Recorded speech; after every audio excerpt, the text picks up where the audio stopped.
Hello दोस्तों, कैसे हैं आप सब।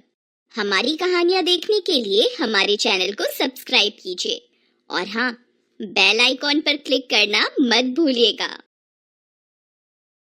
पलक बचपन से ही एक ऐसी लड़की थी जिसमें चाह कर भी कोई बुराई नहीं निकाल सकता। हर कोई कहता कि वो पत्थर को छू ले तो वो भी सोना बन जाए।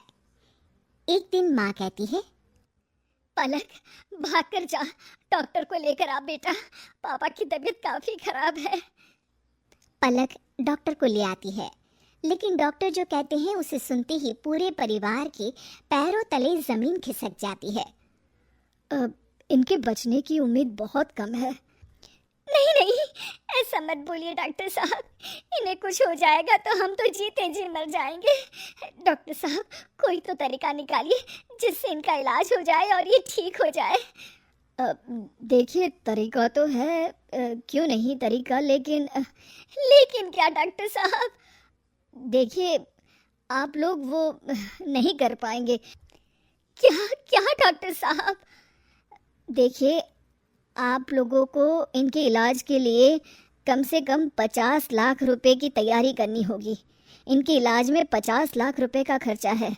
डॉक्टर विदेश से बुलाने होंगे। 50 लाख का नाम सुनते ही माँ बेटी दंग रह जाते हैं। माँ रोने लगती है। पलक डॉक्टर को छोड़कर आती है और माँ को पकड़कर हौसला देती है। माँ, कोई ना कोई रास्ता जरूर निकल आएगा, आप ऊपर वाले पर विश्वास रखें। अचानक घर की घंटी बजती है। माँ दरवाजा खोलती है तो देखती है कि पलक की बुआ घर के अंदर आती है।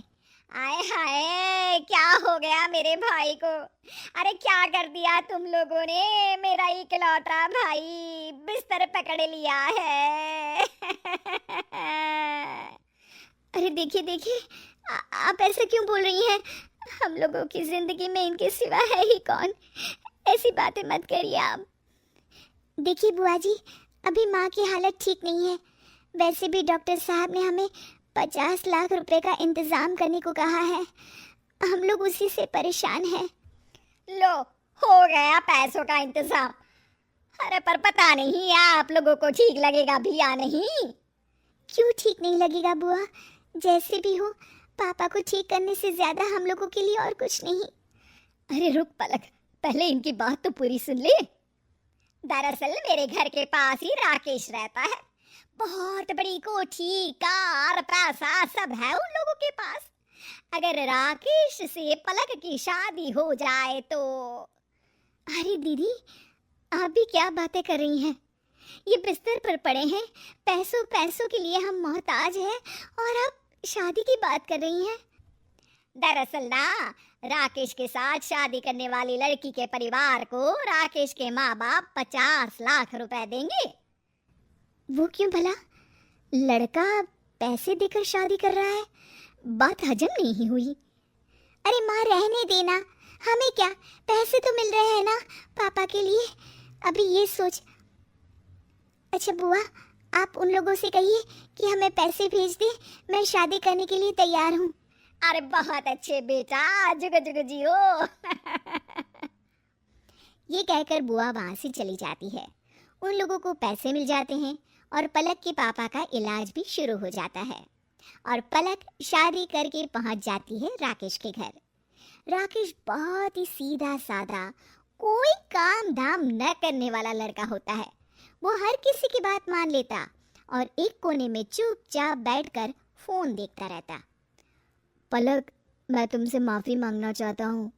मैं तुम्हारे लायक नहीं था, लेकिन फिर भी तुम्हें मुझसे शादी करनी पड़ी।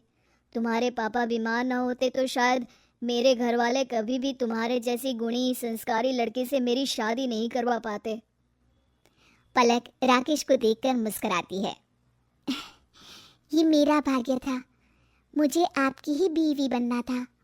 शायद इसीलिए ईश्वर ने ये स्वांग रचा। अच्छा आप ये बताएं कि आप क्यों काम नहीं करते कुछ भी? अरे मैं कुछ कर ही नहीं सकता हूँ, मैं ज़्यादा पढ़ा लिखा नहीं हूँ ना। ऐसा नहीं है कि मैंने कभी कोई काम नहीं किया, लेकिन हाँ, जब भी कोई काम करता कोई ना कोई मुझे बेवकूफ़ बनाकर निकल लेता। अच्छा कोई बात नहीं, अब मैं आपके साथ हूँ ना, कोई भी आपको बेवकूफ़ नहीं बना सकेगा। चलिए अब पापा से मिलने घर चलते हैं। दोनों मिलकर पलक के घर जाते हैं, जहाँ उसके पापा पलक को देखकर खुश हो जाते हैं। वो बिल्कुल ठीक होते हैं। शुक्रिया पलक बेटा, भगवान तुम्हारे जैसी बेटी सबको दे। आज मैं सिर्फ तुम्हारी वजह से जिंदा हूँ।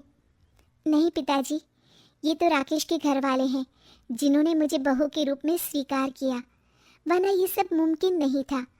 मैंने तो सिर्फ वक्त पर अपनी बुद्धि और विवेक से काम लिया। राकेश उन लोगों के साथ मिलकर घर आता है और अगले दिन, पलक, मैं आज से काम पर जाऊंगा। लेकिन फिर कोई आपको बुद्धू बना दे तो?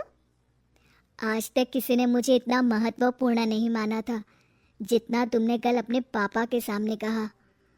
वो मरकर जिंदा हो गए सिर्फ तुम्हारे बुद्धि और विवेक के सहारे, सही समय में बिना नफा नुकसान के सोचे।